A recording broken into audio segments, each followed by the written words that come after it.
Hello everybody. This is my first video, which is going to become a series where I will promote discussions and philosophical arguments.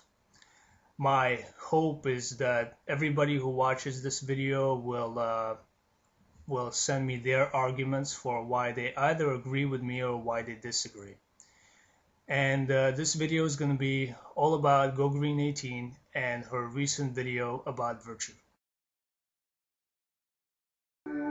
In Lacey's video, she talks about how she's tired of all the negativity she gets from non-atheists on YouTube because they criticize atheists for not having any morals.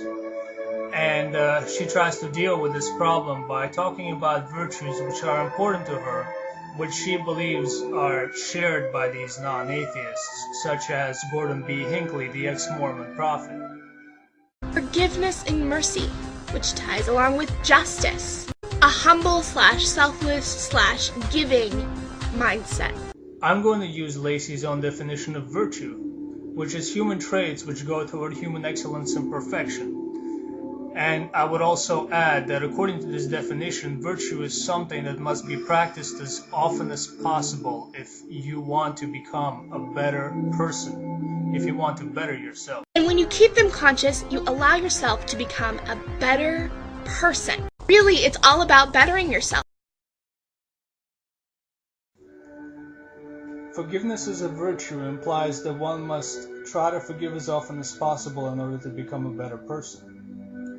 This is not a definition of virtue that would be acceptable in a rational society. If it were, forgiving these two serial rapists would be considered an act of virtue.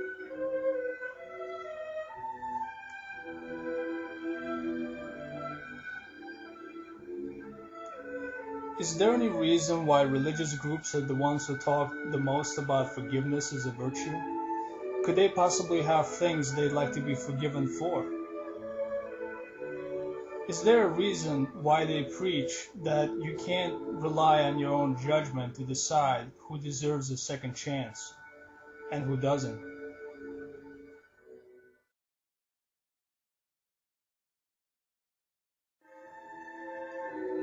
I'm going to use the definition of the word selflessness, having no concern for self, and selfishness, being concerned with one's own good. When most people think of the word selfless, they think of something like this. You're walking down by the beach, you see a man in the water who desperately needs your help. You dive in and you save the man, right?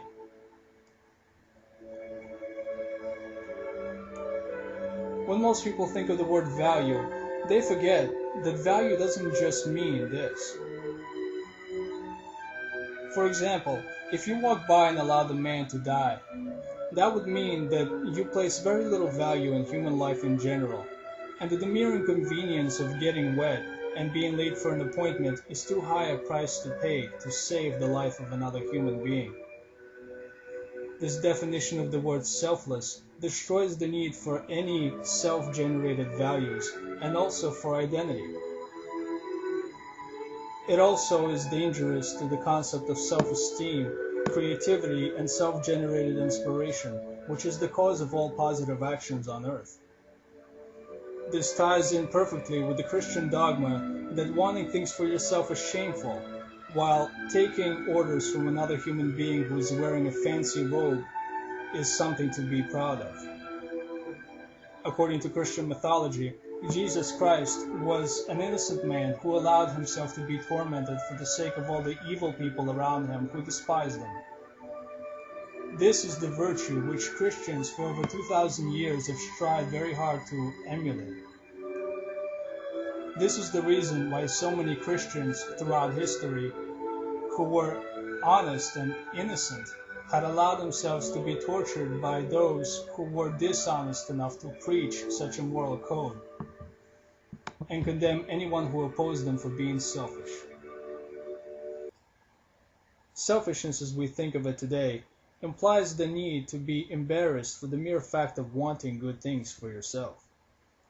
And I can hardly think of anything more selfish than our very own Declaration of Independence, which states that every human being has a natural right for his or her own life, liberty, and pursuit of happiness.